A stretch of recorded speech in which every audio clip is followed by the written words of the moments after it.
Okay, we are live. This is Roman with HVAC School, and I'm here with the man, the legend himself. Oh, stop it.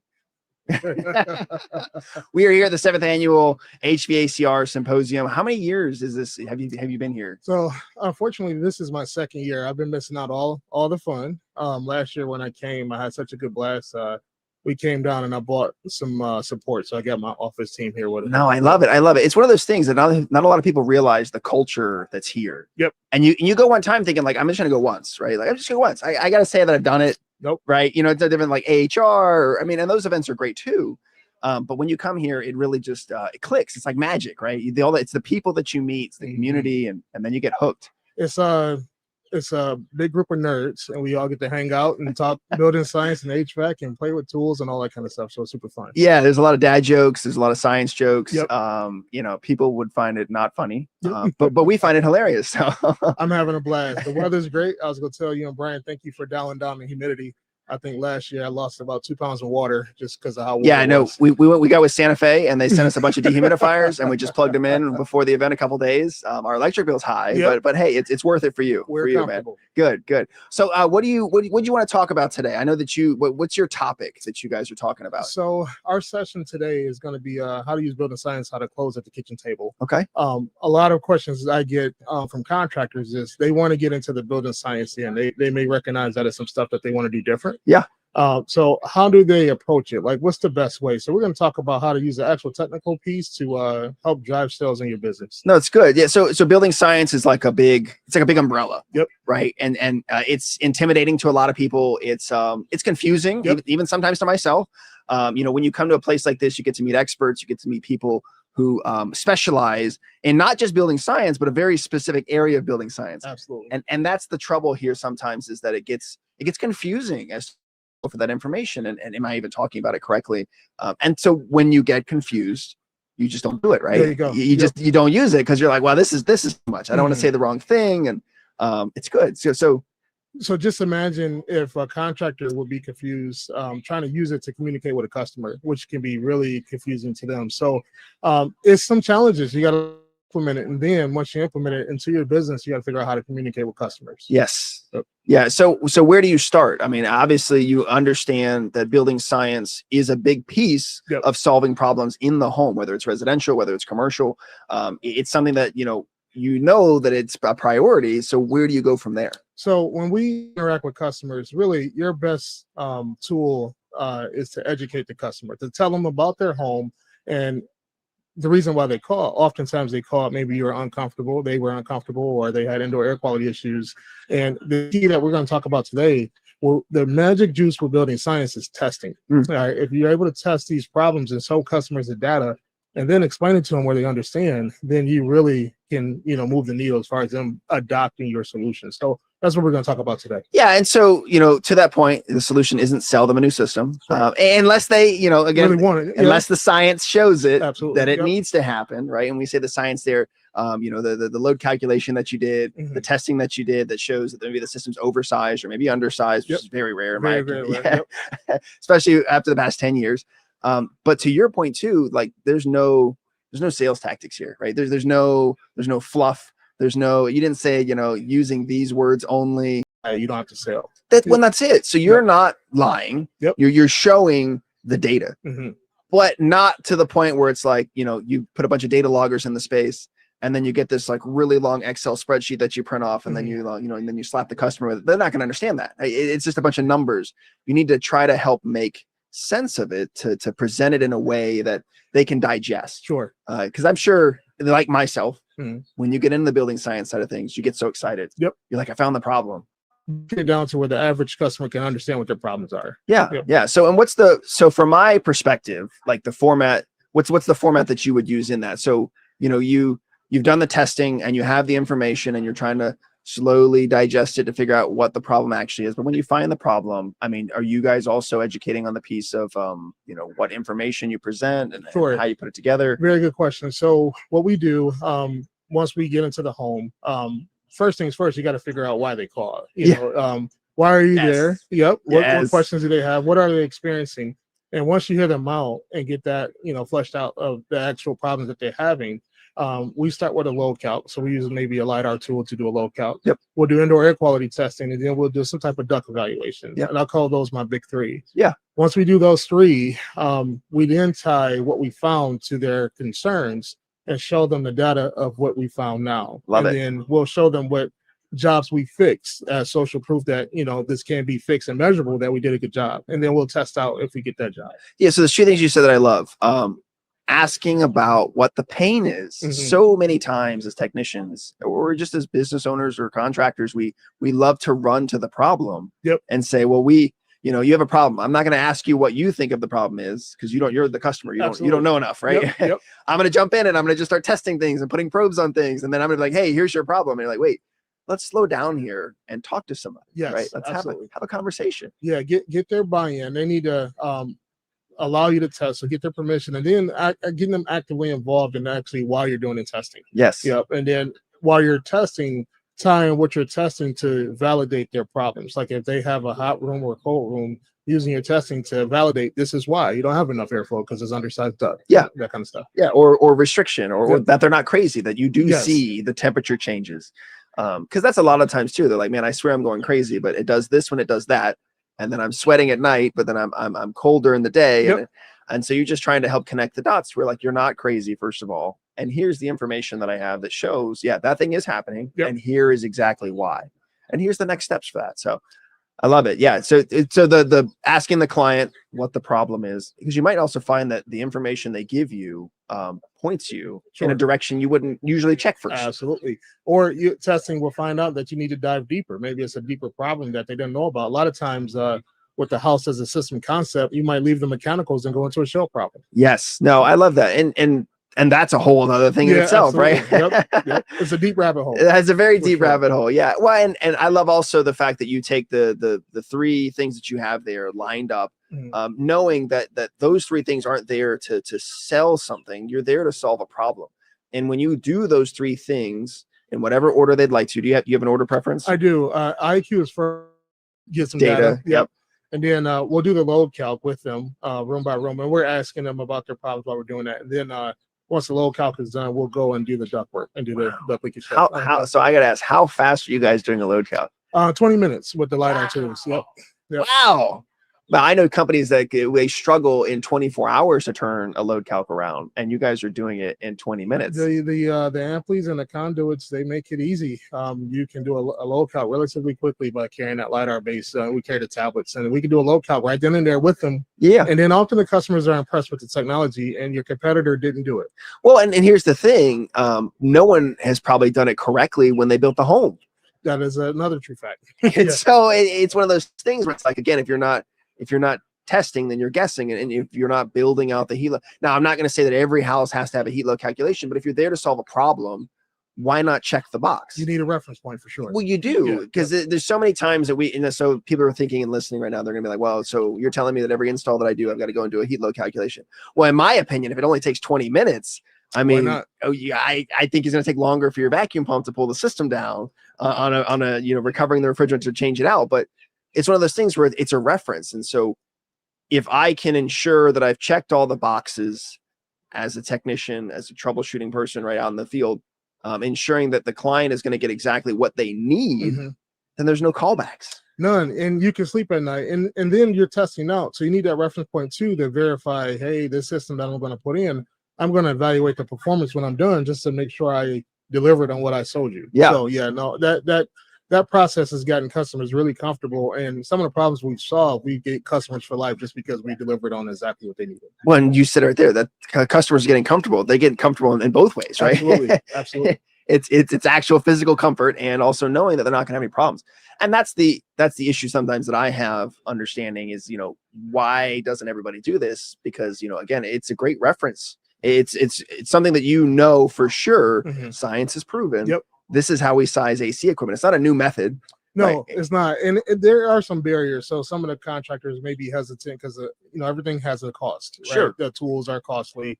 Learning, time, it's the software programs that you have to invest in those. So it is an implementation process, but with a lot of the speakers here, you get to see that these practitioners are actually doing quite well with their investment. They're living up to what they're delivering.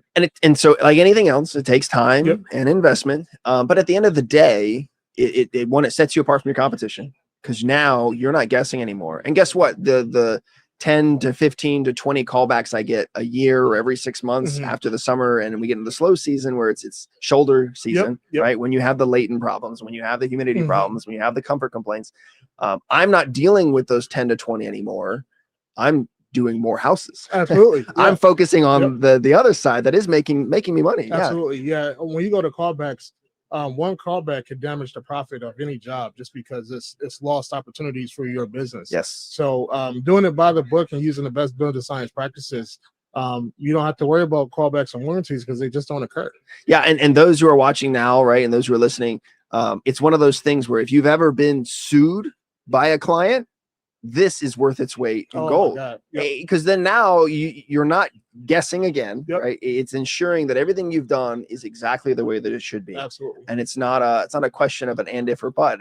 And that doesn't happen a lot in the small residential homes, but you get into those larger multifamily projects, you get into these larger construction projects where you're doing 30, 40, 50, 60 cookie cutter homes. Risk there for sure. There's a lot of risk. And so this is also a tool that's designed to mitigate risk. It's a process. Yeah, I also like it too. Sometimes customers might have a perceived comfort problem where they, for some reason, they just don't like something and it's perceived. So doing it, testing in and getting a reference point and then having a test out, you can validate that your system is doing exactly what you need to. So it's a blanket. It's a security blanket. Yeah, you're creating the measuring stick that you then turn around and measure with to say, did we, I had this and did I hit that? I did exactly that. Yep, knocks off all the monkey business. We're right on the money. Yeah, because otherwise it's just you guessing again, which is like, well, okay, I put a 3-ton in because there was already a 3-ton there. And now it's not performing correctly, right? I've got low superheat, right? I've got high head pressure. Well, maybe the line set's not the right size. No. Okay. Well, did you look at the ductwork, right? Almost every home here in Florida alone that I've seen personally in the field from my 19 years of doing this, the return air is always undersized. Absolutely. Way undersized, especially for the filter types that we normally sell or that we use in homes when that comes back to that education piece. But, this eliminates that. Right. Big time.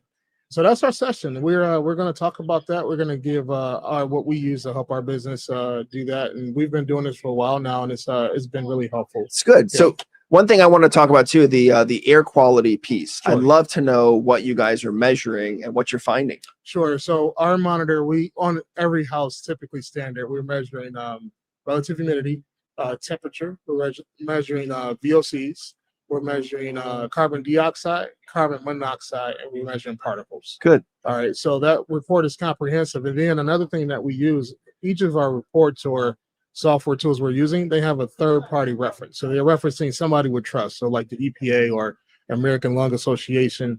So if we say you have high particles, it's not Brynn or it's not my company saying you have high particles. It's this third party who's done the science and verified that. Sure. Yeah. Well, if your particle count is high, better filtration. Sure. Or maybe look at infiltration, right? Maybe we're pulling in dusty crawl space air and stuff like that. So absolutely. So once we do that, it's the perfect piece to tie maybe an IAQ solution to a system replacement or another building science solution. So those three things it really opens the customer's eyes to why they're uncomfortable. No, it's good. It's good. I love it. It's nothing better than a foolproof process. And I say foolproof. You're still going to run across some weird stuff.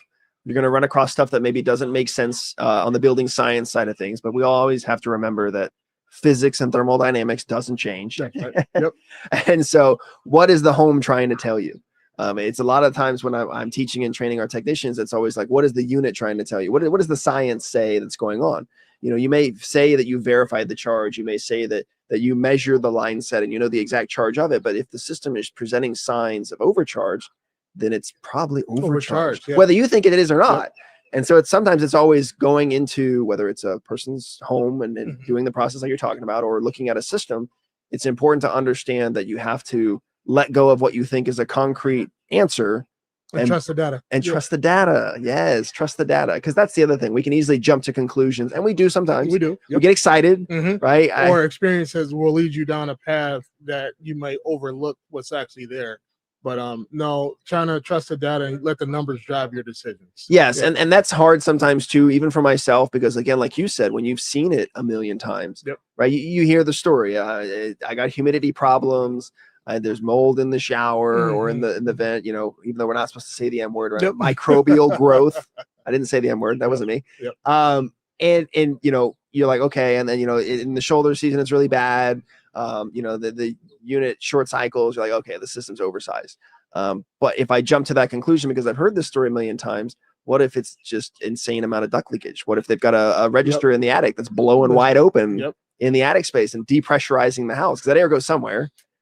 Another thing that's important too, on that same lines of thinking, the customer has to know that they have the problem. Yes. But you know it walking in, but the customer has to learn the problem, or they won't invest in solving it. Well, and also too, there's a fine line too with explaining to them the severity of the issue without making it look like a scare tactic. Absolutely. Right. Because again, once no one understands, or maybe most people understand, but when you get into a home and let's say the client isn't experienced with home ownership and they have a humidity problem and the system is oversized and they're starting to get microbial growth.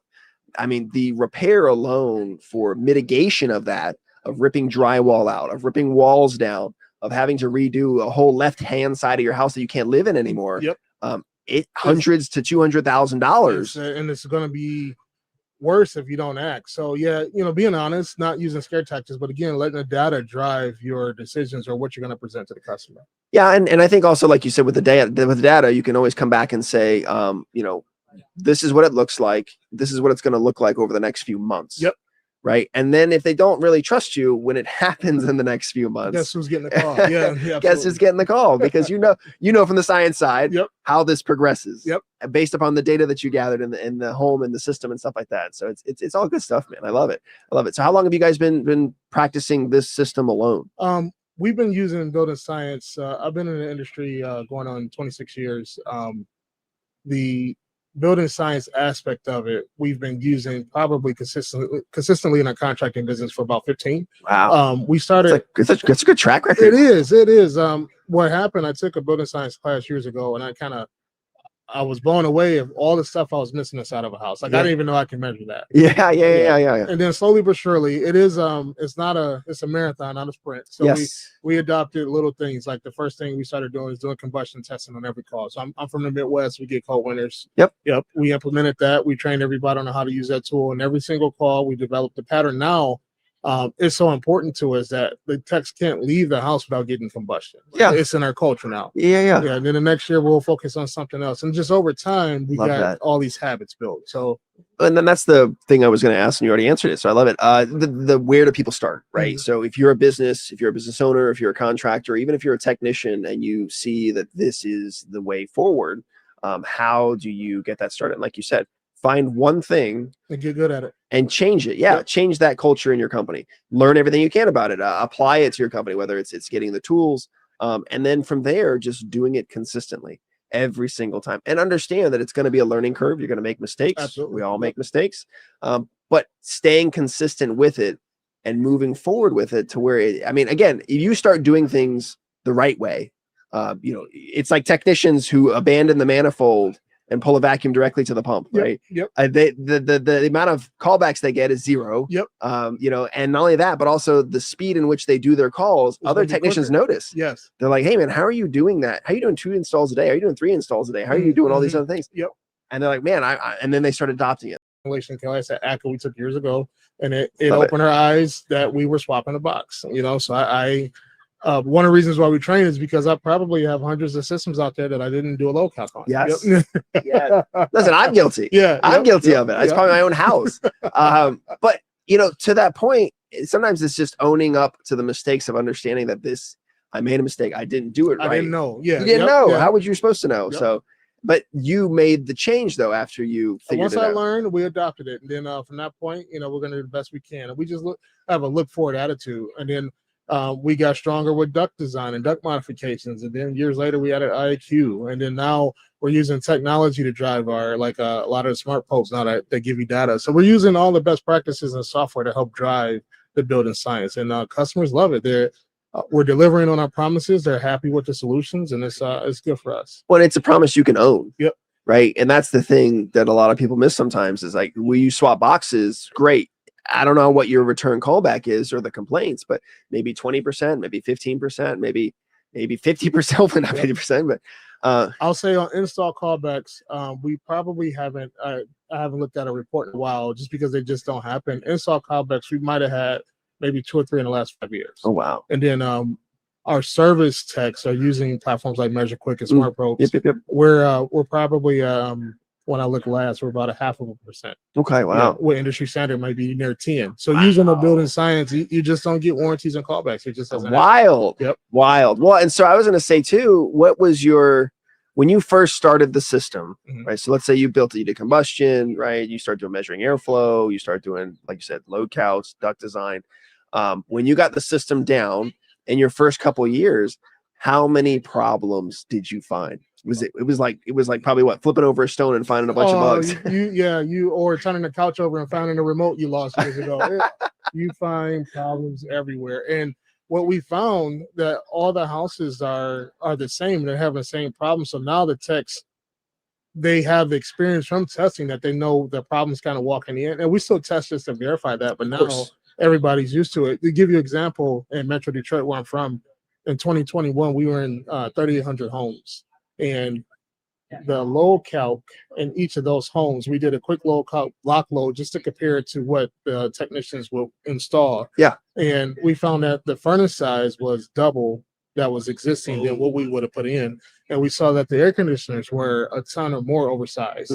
So now we know when we walk into this house, 99% of the time is going to be oversized. So we already kind of prepared to have that conversation. Yeah, it's almost like you can almost count on it as an industry standard in your area. Absolutely. Because once it starts and it goes that way and you find the similarities between the homes, again, most houses were built by the same builder and usually the same areas. Same tech, same crews, you're going to run into the same problem. So we've identified that, and we even have now packaged our replacement systems to accommodate for those construction practices that happened years ago. Wow. I love it, man. So, between changing small things, because again, listening to this, watching this live, you would look at this and say, well, I don't have the time. Like, with what time am I going to learn how to do heat load calculations? What time am I going to start doing combustion analysis? I mean, that stuff is complicated, deep-rooted science. Is there any areas of learning that you would push people to plug into? Sure. You would recommend? It's a little uncomfortable at first, but you actually have to slow down and move faster. And what I mean by that, starting out, we will push a 5, 6, 7, 8 calls on a technician during the day. All right. And he or she is running around to solve problems and putting out fires. We reduce that to 2 common. If we're real busy, 3, 4 maximum. And we're giving them the time to do all this diagnostic tests. And what we've seen ticket sales increase because they're in a home longer, they're finding the problems, and it's actually spawning more replacement sales because customers just want to resolve it. Yeah. So you do have to slow down to move forward, which is a little uncomfortable to get a hold of that. Yeah, well, because again, you're like, well, how long do I have to slow down for? There you go. Yep. You're telling me I have to lose money to get better at this? And it's like, well, again, there's a balance point. Yep. Where you start and you get the plane that you're in now. Yep. Where you're already having those callbacks. You understand how important building science is. You understand the process and the methods that have been tested from you 15 years, right? Learning, and then applying them in my business. At some point, whether you do it now or you do it later, someone's going to do it. Yeah. Is it going to be you in your market, or is it going to be somebody else in your market? And building science isn't going anywhere. If anything, the building science community is 10 times what it used to be 10 years ago. Growing rapidly, and there's more and more people looking to get the practices adopted. So I absolutely love it, and we're going to have fun. We're going to talk about all this stuff, and our session is going to be interactive for contractors. That's the reason why we picked that topic. Is usually the most asked question I get is how to implement it into a contracting business. Yeah, because again, it's easy to say, buzzwords and tools, do a helo calculation, use an IR camera, and it's like, well, that's some of those things, especially helo calculation, you can easily pencil whip it. Yes. You just blast through it. Here's the size of the home. Here's how many windows. Here's what it's made of. Customer has to know they have the problem. So you got to spend the time with them. Yeah. And so implementing it can be very difficult if you're trying to do it all at one time. Yep. And not that you say you can't. I'm sure anybody could do anything if they really put their mind to it. But it's those small steps of progression that make everything a habit, right? So if you're trying to get better at anything, even whether it's public speaking, whether it's as a technician or growing your business, it's those small habits that you create by doing something consistently every day in the right direction. And eventually you'll wake up and you'll be there. Yes. And you didn't even know it. Yep. Slowly but surely now, because of the building science and the community reputation we've built, we don't actively market. No, it's all relationship. Word of mouth. Yeah, absolutely. Word of mouth. I love that. I love that. Well, so if people want to check out, I mean, obviously they're going to check out your session, right, with the virtual ticket, but if people want to check out what you guys are doing or get in touch, where can they find your stuff, man? They can go to HVAC, so HVAC Train, HVACTRAIN.com. We're on all social media platforms, but that's the website. We have some online classes, and then we run contractor boot camps and workforce development seminars across the country, so they can get more information. And then we're here at the symposium. We'll be here both days, and then tomorrow we'll be in a dunk tank. So I'm a little concerned. I didn't know I quite had the list of people who wanted to dunk me. So that's gotta. People were asking me when you're going to be in the dunk tank, and I didn't realize. I thought they were going to come support you and like clap you on, but I think they're actually looking to dunk you. So they're dropping some big dollars on grit to get as many balls as they can to make sure they get the job done. So I tried to get here earlier to sabotage it, maybe put a wedge behind the plate. It's funny. I was talking to Craig, and he's like, "Yeah, we're gonna put some zip ties on the springs, or no, we're gonna start the line like really far away. These are only like half football field shots." And it's like, no, we're not doing that either. So yeah, I'm actually up today for grit to do the same thing at noon today. And again, I don't know if you felt the water yet, but it's a little chilly. It is a little chilly. I told him, let's not do it on the day I'm speaking, because I think that would have been a tough day. But tomorrow I'm all for it, so I'm coming prepared to go on. It's gonna be like cold plunge, right? It's healthy. It is healthy. It's good for you. Shock the senses. It was -6 when we left yesterday, so I'm not -6. Not complaining. Could you imagine if we had a dunk tank then? It'd just be like a block of ice. You just slide across the top. Throw me in the freezer. But it's for a good cause. It's for the Grit Foundation, right? Yep. A foundation that has started to grow like crazy. I love it. And you've been a part of it already. We did a grit camp late last year. It was like in August, and Lalani and Ty came down to Bryan, and we had a grit camp in Detroit. And I'm happy to report that one of the students who was a recent graduate last year, they went into the HVAC. They started taking classes at community college. So support the Grit Foundation. We're a big supporter and cheerleader, and that's what we're going under tomorrow. Yeah, because you already train contractors with what you do. Then the Grit Foundation is that it's not like we're training people to go into the field. We're just having a conversation. It's exposure. It's giving people the opportunity to see what it is. It's important because a lot of skilled trades were removed from high school or junior high school. Shop class. Yeah, it's gone in a lot of places. So this is that way back to get children involved at an early age so that they can make a choice. And the skilled trades, they've been good to you and I. It's definitely worth to check it out. A child, you're always constantly taking things apart or want to know how things work or want to just build things, right? It's that getting them plugged into a place where it's like, hey, maybe you want to do this. Yep. Right. This is what it looks like. This is how it feels. This is what we do. This is how it works. And just sparking that curiosity, right? If you can spark that curiosity, you have no idea where they're going to take it. Yep. and how fast it will grow. It spread like wildfire. Yes. And the Grit Foundation is doing exactly that. No, so please support them. We're definitely doing it. It's good. It's good. Well, I appreciate you hopping on here and coming over and reserving some time to do this podcast with us. And I'm excited to see your guys speak now. You're going to be like tossing stuff out in the audience, I bought this. So this is a referee flag, a yellow flag. So if you don't do a low count, it's a flag on the plate. Do you have a red flag? You also toss them out of the game. We're like, you're out of this game altogether. Yeah, if you don't do a low calc or a duct design, it's a flag on the plate. We're gonna have some fun. I love it. All right, well, you guys heard it here first. Thank you for tuning in. We will have a lot more live podcasts here with a lot of other great speakers. I hope you guys tune in to Brynn's talk today, as well as check out the Grit Foundation and his website. And we'll talk to you again soon. Thanks, man. Roman. Appreciate you. Appreciate it, man. Yeah.